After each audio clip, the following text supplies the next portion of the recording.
Hey guys, and welcome!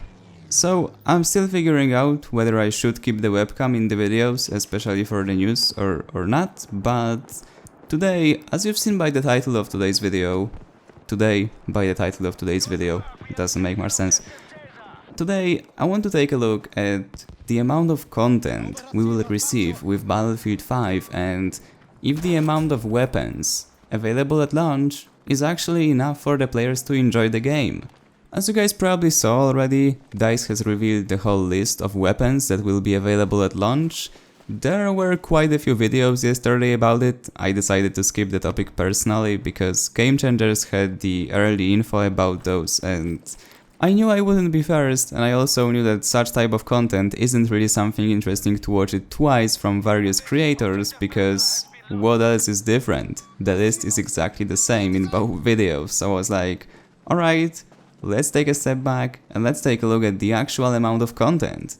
Is it actually enough for us to enjoy the game when it comes out in November? I know there is a whole live service called Tides of War and DICE is claiming they will be adding weapons, new maps, new vehicles, but for now, we have no idea how this will look. We have no idea about the frequency of the updates, we have no idea about the amount of content, so at this point, the only certain thing is the stuff we are getting at the release. In case you guys haven't seen the news, in total, we are getting 30 primary weapons across all 4 classes. Now, if you guys remember from playing Battlefield 5 Beta or Battlefield 5 Alpha, in case you haven't played the beta, basically all of the weapons, similar to the previous titles, were divided into different subsections. For example, we had assault rifles, we had semi-automatic rifles, we had SMGs, we had LMGs, etc, etc. You guys know the point. Get the point. However you're supposed to call it. Whatever. You guys know what I mean. So, basically, we get 30 weapons in total, primary weapons, and then, after dividing them into those different sections, at the end, we end up with only 2 shotguns. 2 shotguns being at launch in Battlefield 5. And before you guys start shouting, noob, shotgun player on the battlefield, I get that it's not the proudest thing to be a shotgun player, but at the same time, if you enjoy playing with shotguns and you only get 2 shotguns in the game, what's even the point?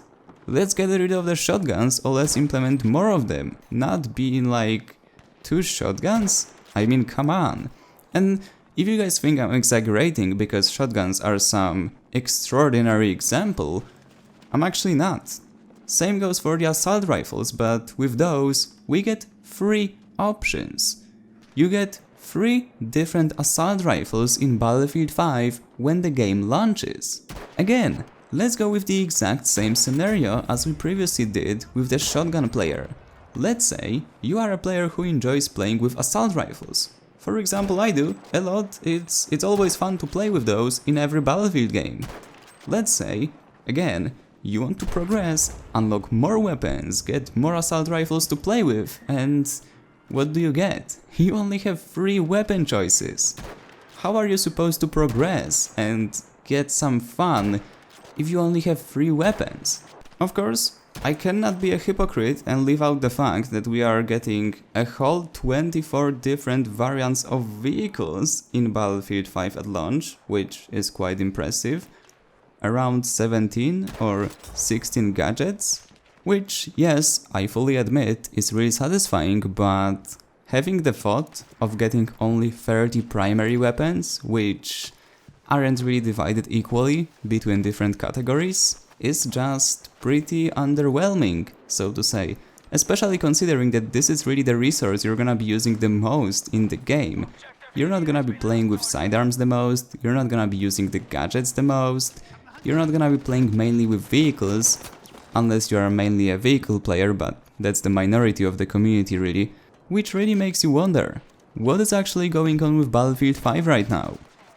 When I first heard about the amount of weapons which will be added to the game, or will be present in the game at launch, I actually tweeted out about it, cause I was like, alright, let's see what others think, and I got an interesting reply.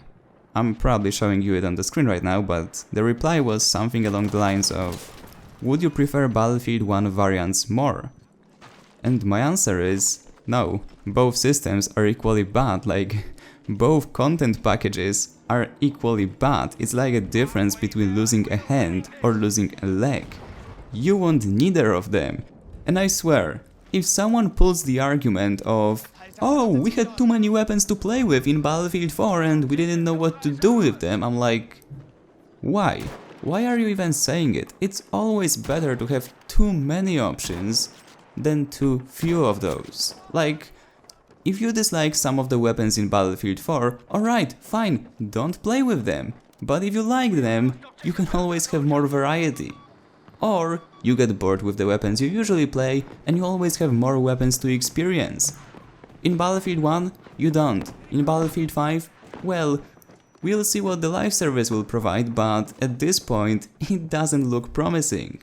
I don't even want to go into discussing the fact that DICE decided to implement the exact same weapons which were used in Battlefield 1 into Battlefield 5. Like 8 of those 30 weapons are in fact already present in Battlefield 1.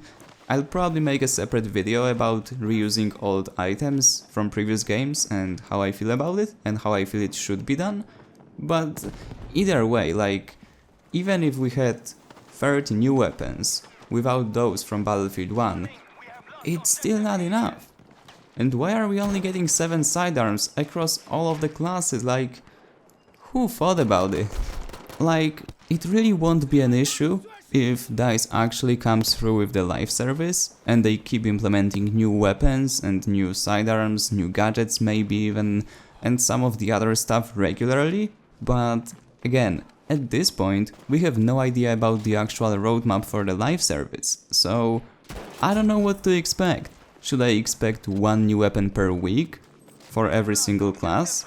Should I expect new weapon pack every month or every 3 months with new DLC, or I don't know what to expect with the live service. I don't know if they will implement new weapons, new skins, new maps or new key binding every single day. This is really the issue with Battlefield 5.